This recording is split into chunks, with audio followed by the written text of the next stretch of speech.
Johnson ഓപ്റ്റിക്കൽസിൽ തിങ്കൾ, ബുധൻ, വെള്ളി ദിവസങ്ങളിൽ രാവിലെ 10 മുതൽ ഉച്ചയ്ക്ക് 1 മണിവരെ കണ്ണു ഡോക്ടറുടെ സേവനം ലഭ്യമാണ്. എല്ലാ ബ്രാൻഡഡ് ഫ്രെയിമുകളും ഇവിടെ ലഭ്യമാണ്.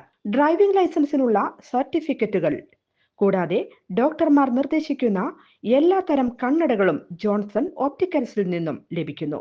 ജോൺസൺ കണ്ണട വ്യാപാരം, ഡിവൈൻ ആശുപത്രിക്ക് എതിർവശം, വടക്കാഞ്ചേരി. മുൻ യൂത്ത് കോൺഗ്രസ് അധ്യക്ഷൻ രാഹുൽ മാങ്കൂട്ടത്തിൽ MLA-ക്കെതിരെ കടുത്ത നടപടി വേണമെന്ന ആവശ്യം ഉയർന്നിരുന്നുവെന്ന് പ്രതിപക്ഷ നേതാവ് VD സതീശൻ. കൂടിയാലോചിച്ച് ഒരുമിച്ചെടുത്ത തീരുമാനത്തിലാണ് നിലവിലെ നടപടിയെന്ന് അദ്ദേഹം മാധ്യമങ്ങളോട് പറഞ്ഞു.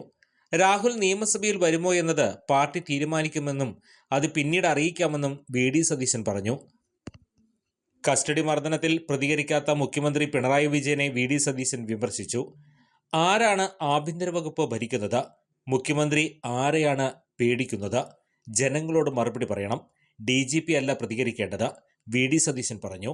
മാധ്യമങ്ങൾ ഇക്കാര്യം ചർച്ച ചെയ്യണമെന്ന പ്രതിപക്ഷ നേതാവ് ആവശ്യപ്പെട്ടു. ആഭ്യന്തര വകുപ്പിനെതിരെ ആരോപണത്തിന് വിദ്യാഭ്യാസ മന്ത്രി ശിവൻകുട്ടി മറുപടി പറഞ്ഞാൽ പോരാ. പോലീസ് ഗുണ്ടാ സംഘത്തിനും ക്രിമിനൽ സംഘത്തിനും മുഖ്യമന്ത്രി നേതൃത്വം നൽകുന്നുവെന്നും VD സതീശൻ പറഞ്ഞു. കൂടുതൽ വാർത്തകൾക്ക് ഞങ്ങളുടെ ചാനൽ സബ്സ്ക്രൈബ് ചെയ്യുക. ഫേസ്ബുക്ക് ഫോളോ അപ്പ് ചെയ്യുക. വാർത്തകൾ വേഗത്തിലറിയാൻ Anytime News.